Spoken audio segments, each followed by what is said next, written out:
Best varicose veins చికిత్సనే పొందండి. నొప్పి లేని చికిత్స కోసం సంప్రదించండి ఎవిస్ హాస్పిటల్. నమస్తే అమ్మా. నమస్తే తల్లి.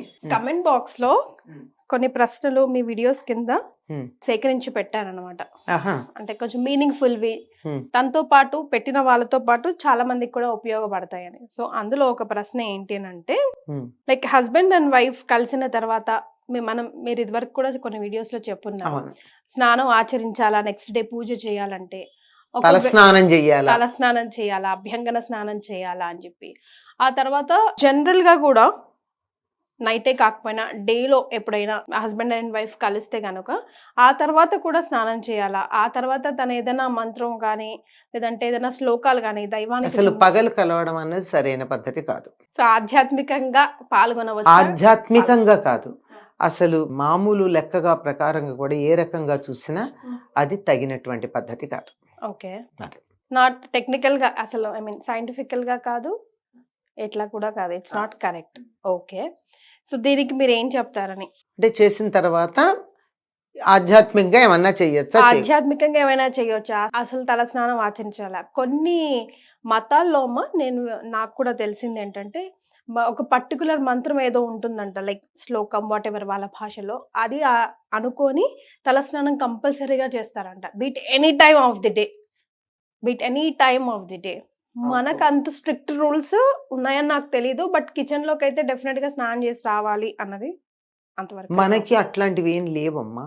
ఫస్ట్ ఆఫ్ ఆల్ అంత మనవన్నీ కూడా ప్రతిదీ సైంటిఫిక్ గా మనకు ఒక పద్ధతి చెప్పారు. అసలు వివాహం అన్నది ఒక సంస్కారం. భార్యాభర్తలు కలవడం అన్నది సంతానం కోసం, ప్రజాయై గృహమేధినాం అన్నారు. సంతానం కోసం మాత్రమే భార్యాభర్తల మధ్య ఆ రకమైన శృంగార సంబంధం ఉంటుంది. అది కాని సందర్భంలో ఇద్దరు మిత్రుల్లాగా ఉండాలి. పెళ్ళప్పుడే చెప్తారు కదా, స్నేహేన పాలయ, స్నేహంగా చూసుకోవయ్యా మా అమ్మాయినని చెప్పి పాలల్లో చేతులు అద్దించి అందరికి అప్పచెప్తారు. ఒక్క సంతానేచ్ఛ కలిగినప్పుడు మాత్రమే వారిద్దరి మధ్య ఈ రకమైన శృంగార సంబంధం ఉంటుంది. అది కాక ఎప్పుడెప్పుడు మంచి సంతానం కావాలో దానికి సంబంధించి కొన్ని నియమాలు చెప్పారు. ఈ తిథుల్లో, ఈ వారాల్లో, ఈ సందర్భాల్లో దూరంగా ఉండండి, మంచి సంతానం కలగదు ఈ సమయానికి. కనుక అది కాని సమయాల్లో గనక మీరు కలిసినట్టయితే మంచి సంతానం కలుగుతుంది అని చెప్పారు. ఆ నియమాలు పాటిస్తే సరిపోతుంది. కాకపోతే ఇప్పుడు మీకు వచ్చిన అనుమానాలు ఏమిటి అంటే, ఇప్పుడు డే అండ్ నైట్ షిఫ్ట్స్ అట్లా రకరకాలు ఉంటాయి కదమ్మా, మేబీ దాంట్లో నుంచి ఆ వచ్చిన ప్రశ్న ఏమో, ఆ అనుమానం నుంచి. డే అండ్ నైట్ అని కూడా అడిగారా ప్రశ్నలు? అదే డే అండ్ నైట్ అని క్లియర్ గా అడిగి, ఆ తర్వాత కూడా ఒకవేళ ఇఫ్ ఎట్ ఆల్ ఆ తర్వాత తన ఏమైనా దైవ కార్యక్రమంలో పాల్గొనొచ్చా, ఏదైనా శ్లోకాలు అనుకోవచ్చా, దానికి ఏమైనా తప్పుందా? శ్లోకాలు అనుకోవడానికి ఏమీ తప్పు లేదమ్మా. ఇప్పుడు మీకు కొంతమందికి కొన్ని మంత్రాలు నిరంతరం నడుస్తాయమ్మా. ఎట్లా అంటే, కొంతమందికి ఎప్పుడు కూడా శ్వాస పీల్చినంత ఇదిగా రామ రామ రామ రామ అనుకుంటూ ఉంటారు. అలాగే కొంతమంది నమశివాయ అనుకుంటూ ఉంటారు. అట్లా అనుకుంటూ ఉండేటటువంటిది ఆ సమయంలో కూడా వాళ్ళ మనస్సులో రావచ్చు, తప్పేం లేదు. ఆ తర్వాత కూడా ఆ మంత్రాలు కానీ, అదే మంత్రం అనడానికి వీల్లేదు, ఆ నామం కానీ ఆ శ్లోకం కానీ మనసులోకి వస్తే తప్పేం లేదు. పైకి చదవడానికి అభ్యంతరాలు ఉంటాయి కానీ మనస్సులోకి వస్తే అనుకోవడానికి ఎటువంటి అభ్యంతరం ఉండదు. నిరంతరం ఏ పని చేస్తున్నా ఒక నామము, ఒక పేరు మనం అనుకుంటూ ఉంటే అది మనసులో ఉంటుంది. అంతెందుకు, మనం ఏదన్నా ఒక సినిమా చూసేస్తే ఒక పాట ఉంది, ఆ పాట మనం నిద్రపోతున్నా, పని చేస్తున్నా, ఏం చేస్తున్నా ఆ ట్యూన్ మనలో తిరుగుతూ ఉంటుంది. ఆ విధంగా ఏదైనా శ్లోకాలు కానీ స్తోత్రాలు కానీ మనసులోకి వస్తే పైకి అనకుండా లోపల అనుకోవడంలో ఎటువంటి తప్పు లేదు, ఆ దోషమేం లేదు. పైకంటేనే సమస్యలన్నీ వచ్చేది అంతే. ఆ తర్వాత ఆధ్యాత్మిక కార్యక్రమాల్లో పాల్గొనాలంటే మాత్రం ఆధ్యాత్మిక మార్గంలో ఉన్న వాళ్ళు పగటిపూట దాంపత్య ధర్మాన్ని ఎందుకు నిర్వర్తిస్తారమ్మా? అది తప్పు. ఒకటి, ఏదో అనుకోకుండా కొన్ని సందర్భాల్లో ఎవరి చేతుల్లో లేని పరిస్థితులు కొన్ని ఉన్నాయి అని అనుకుందాం, నాకు తెలిసి ఉండవు, ఇద్దరిలో ఎవరో ఒకళ్ళు లొంగితే తప్ప ఉండవు. అలాంటి సందర్భంలో మాత్రం ఆ పూటకి ఇంకేం చేస్తారు, మర్నాడు మామూలుగా స్నానం చేసి కార్యక్రమంలో పాల్గొనవచ్చు. అంతే, ఆ పూటకి ఇంకా చేసేదేముంది, అయిపోయింది కదా. మీరు దాంపత్య ధర్మం నిర్వర్తించారంటే రాత్రి అయిపోయినట్లు లెక్క, కనుక తెల్లారాకే చేసుకోవాలి ఏదైనా, అంతే. అంచేత మనసులో మీకు నచ్చిన దేవుడిని తలుచుకోవడం కానీ, ఆ దేవుడి నామాన్ని అనుకోవడం కానీ, ఆ దేవుడికి సంబంధించిన స్తోత్రాలు పైకి కాకుండా లోపల చదువుకోవడానికి కానీ ఎటువంటి అభ్యంతరం లేదమ్మా. ఏ సందర్భంలోనూ అభ్యంతరం ఉండదు. ఈ సందర్భమే కాదు, గుర్తుపెట్టుకోండి. ఇంకా మరి మళ్ళీ అడగక్కర్లే. ఎప్పుడైనా సరే నిరంతరం పెదిమ దాటి బయటికి రాకుండా భగవన్నామం తలుచుకోవచ్చు, స్తోత్రాలు చేసుకోవచ్చు. బాహ్య పరిస్థితులతో సంబంధం లేదు. ఓకే. స్నానం చేశామా చేయలేదా అన్న సంబంధం కూడా ఉండదు.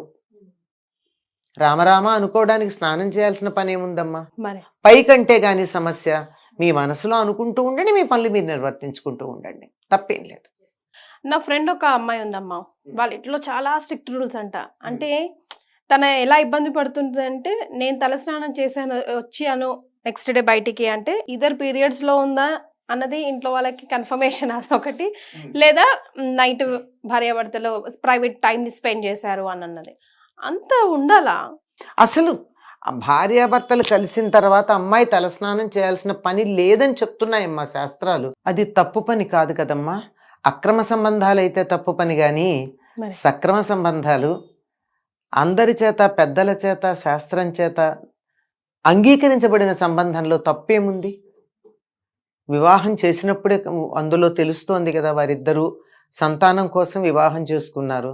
సంతానం కావాలి అంటే ఏం చేయాలో తెలియని వాళ్ళు ఎవరున్నారు కదా. కనుక అది తప్పు పని ఎట్లా అవుతుంది?